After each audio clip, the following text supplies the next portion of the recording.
lagi natin sinasabi na maximum tolerance po talaga yung maximum ating tolerance ka dyan. Service of warrants of arrest. But again, nakikiusap po tayo doon sa mga supporters po ni Pastor Kibuloy na sana po payagan po na makapasok po doon sa area itong ating mga pulis dahil yun naman po ay implementation ng isang, sabi ko nga, isang valid warrants na inisyu po ng ating korte. Siguro mas maigi na hayaan na lang kung pumasok po ng ating mga kapulisan. Pwede naman po nilang samahan yan, yung kanilang mga officer, just to make sure nga po mali ka dyan sa sinasabi mo. Yung kaloob po nung itong mga areas po na ito to confirm nga po yung veracity ng information na possibly nandoon po yung ibang mga ibang mga akusado po. Tila taliwas sa mga pahayag ng PNP ang tinuran ng daan-daang police personnel at elite force nito mula pa sa Region 10, Region 11 at Region 12 nang una ng tangkain ng ilang miyembro ng PNP Special Action Force ang pagpasok sa isa sa mga gate ng KOJC compound gamit ang hagdanan pasado alas 3 na madaling araw ng Lunes, early morning, 2024. Mag-serve lang ng warrant of arrest? Wala pa kayong search warrant? KOJC para pahintulutan ang operasyon ng pulis sa loob ng compound. Maximum tolerance. Ang mga miyembro ng Kingdom na makapasok paano nga? Ng walang puro mga parang mga bangag ng kanilang operasyon. Sumugod lang ng sugod. Tapos ang tila aroganteng kilos ng mga tauhan tingnan ng nyo PNP yan, dami. Ransakin naman nito ang isang gate na yari sa Yero sa Glory Mountain na isa rin sa mga compound ng KOJC sa Barangay Tamayong, Kalinan, Davao City. Bukod sa mga sinirang pag-aari, mayroon ring pinusasan. May mga nasaktang miyembro ng Kingdom habang nagpupumulit ang mga pulis na makapasok sa lugar. Ayon sa isa sa mga katiwala sa lugar, maging ang mga bata na trauma sa mga pangyayari. Isang kabanataan nila ito sa kanilang buhay na hinding-hindi nila makakalimutan. Kaning panghitabo karon, dili og dili ganina mo kalimtan. Okay, nay mga bata nilang gisipa. Pinagsisipa ang mga bata. Documented na tanan. Naluoy ko kay may isa dito si Hector Gibalibag. Grabe. Tapos gi-inspection ako karon dito na pay nakahandcuff. So murag sagit lang nga. Asa naman ang human rights? Kasuhan nyo talaga yan lahat sila. Baidri, kapit bisig na jud kay gibungkal na nila ako. Naagyo ko kay naagyo ko giunsa nila pagbungkal. Naagyo ko tanan naka-document jud ni sa tanan. Ang nasabing aksyon ng PNP ay agad na konesyon ng Legal Counsel ng The Kingdom of Jesus Christ, Attorney Israelito Torion, at sinabing dapat na sumunod ang PNP sa rules bago nila isagawa ang nais nila sa mga lugar na subject o target ng warrants. Ilang beses na silang pumasok dito. Ilang beses na palang pumasok. Bilang ko nga, mga pang-3 o pang-4 na ata ito na pasok nila dito. Pinapasok naman natin sila. See? So, doon po, sa tingin ko, foul. At saka simultaneous service dito sa Central, dumiretso sila akyat-akyat, parang SWAT team sila. Sa mga police naman, mga sir, baka pwede, we will just stick to the rules. Yung rules naman natin insofar as service of search warrant and warrant of arrest are very clear. Dapat mag-stick lang tayo. Naniniwala naman si Attorney Torion na may panahon na mananaig rin ang katotohanan at malalasap rin ng mga inaapiang katarungan. Yan.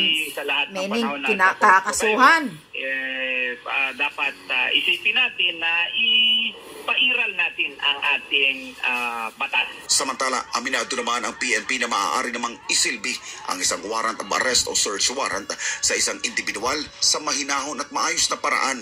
Giit ni PNP PIO Chief Police Colonel Jean Fajardo, dapat maipatupad ng maayos ang koordinasyon ng pulis sa mga lugar na target ng warrant para maiwasan ang anumang sakitan o tensyon kung saan taliwas nga ito pinusasan sa pa yun. Persahang pagkilos ng mga pulis habang nilulusob nito ang ilang pag-aari ng KOJC. So kung meron po tayong information na nandoon po yung tao po na yon, ay kailangan po talaga nating pasukin. Pero pwede naman pong daanin yon sa magandang usapan. Pwede naman pasukin pag may search warrant. Hindi nga po humantong sa anumang tensyon po. Sa huling impormasyon ng PNP, bigo nilang nakuha ang kanilang hinahanap. Pahiya kayo. Kapal ng mukha ninyo.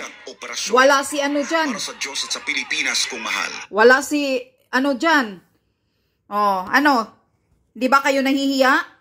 Para kayong mga overacting ninyo, mga pulis kayo? Madam Pahardo, ito lang ang ikomento ko sa sinasabi mo, ha? Sabi mong papapasokin lang ang pulis. Ha? Ganito lang ang itanong ko sa iyo, Madam Pahardo o Colonel Pahardo ka pala. Ha? Kung talagang maayos ang plano, legal, hindi illegal ang gagawin, bakit early morning, mga 4 o'clock ang pagsugo doon kung talagang mag-serve ng warrant? Ha? At saka bakit hindi sila nakikinig? Pinakiusapan sila ni sino yung ministry, na maghintay kayo ng abogado namin darating. Pero wala silang narinig, para daw mga sabog, parang mga bangag daw according sa ministry. Hindi daw nakikinig ang mga sap na yan. Umaasta nga na parang mga demonyo eh. Yabang-yabang. Tapos, Madam Pahardo, yung sinasabi mong maximum tolerance, dapat yung mga sap mo ang sumusunod sa batas. Dahil sila ang gumagawa ng alam nila ang batas, kung ano ang batas.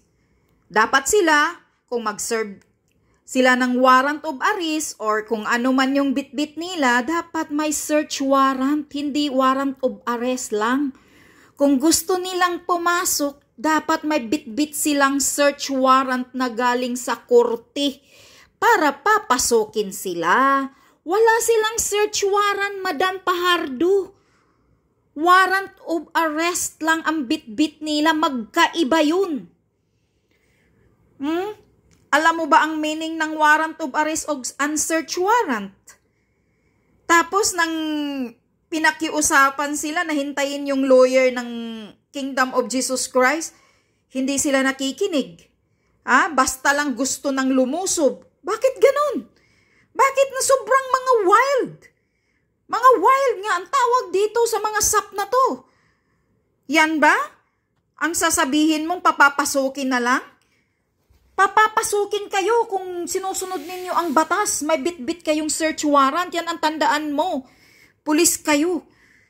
Dapat kayo ang alam nyo ang batas. Hindi na lusob ng lusob lang kayo. Bigla lang kayong lumusob na para kayong mga wild boar. Para kami mga baboy ramo na lumusob na gustong kakain ng tao. Tarantado eh. Sobrang abuso sa power nila porke mga pulis kayo. Tapos bakit may drone? Bakit may helicopter? Anong ibig sabihin yan? Ano to si Pastor Kibuloy? Terorista? Na ganyanin ninyo? ISIS? Daig nyo pa'y humuli ng ISIS. Ilang batalyon? 2 batalyon. Daig nyo pa'y humuli, 1 tao lang yung hinahanap. Pero 2 batalyon na mga wild sap ang pinabitbit dyan. Naka-complete gear pa. Ano yan? Mahihiya naman kayo sa sarili ninyo. Mga pulis kayo. Dapat kayo ang umayos. Hindi na sasabihin na papapasukin lang. Papapasukin lang kayo kung may bitbit kayo na tama na sa search warrant. Yan, papapasukin kayo. Sabi pa pala ni Attorney Carion, ilang bisis na pala kayong pumapasok doon. 4 na bisis. O bakit itong araw na to? Bakit yung araw na to na ganito kayo umaastang mga umaastang mga animal, umaastang mga sabog, mga bangag. According kay ministry ng Kingdom of para daw mga bangag, mga sabog na lumusob.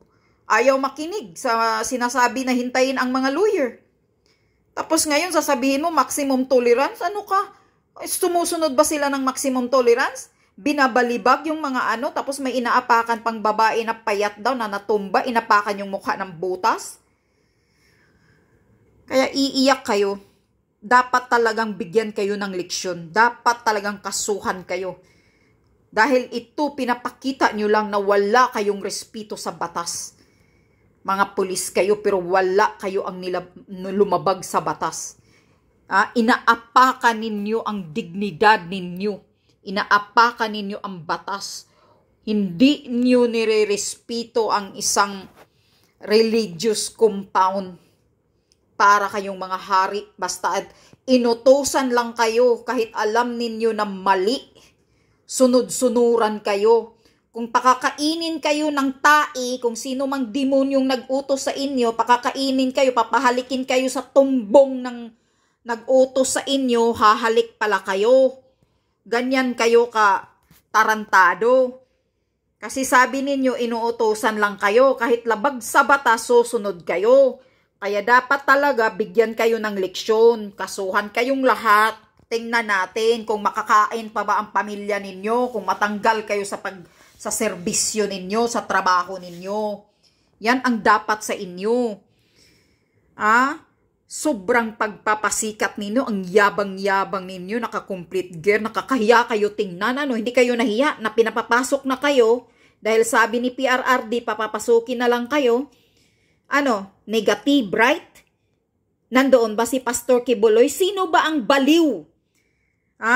Na matagal nang hinahunting, magtatago pa dyan sa loob ng mga compound niya. Idi utak nyo lang ang mga bubu. Sino mang nag-inform sa inyo sa inyo mga pulis na andyan si Pastor Kibuloy, sobrang bobo ng informer ninyo. Walang gago na magtago dyan sa sariling compound kung matagal nang hinahunting. Yan ang tandaan ninyo. Huwag nyong iabuso ang trabaho ninyo. Huwag nyong abusuhin. Huwag nyong apak-apakan ang mga tao. Maliliit lang na mga tao yan, mga members dyan. Tapos ginaganyan ninyo. Nakakagigil pag tinitingnan ko lagi itong video na to.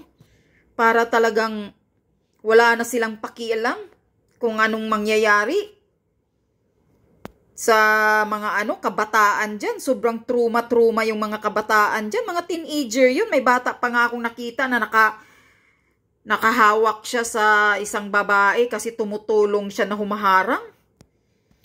Yung pala may binabalibag at yung pinusasan pa dahil sa Glory Mountain, syempre, ipapunta yan ng farm sa Glory Mountain, bundok yun. Syempre may bit-bit daw na itak, kaya hinuli, pinusasan. Ganyan kabubo kayo, mga utak ninyo, hindi nyo sinusunod ang batas, talagang grabe, nakapanggigil. Sabi pa ni Robin Padilla, nakakasakit ng mata. Tingnan itong mga ginagawa ninyo, mga sap. Bakit kayo ganyan? Ngayon, sana tuluyan kayong kasuhan talaga. Sabi dyan, makakamit nila ang hustisya ng mga dapat talaga bigyan ng leksyon ito para hindi na mauulit. Grabe ka pang haharas nito. Grabing pang bababoy yung ginagawa.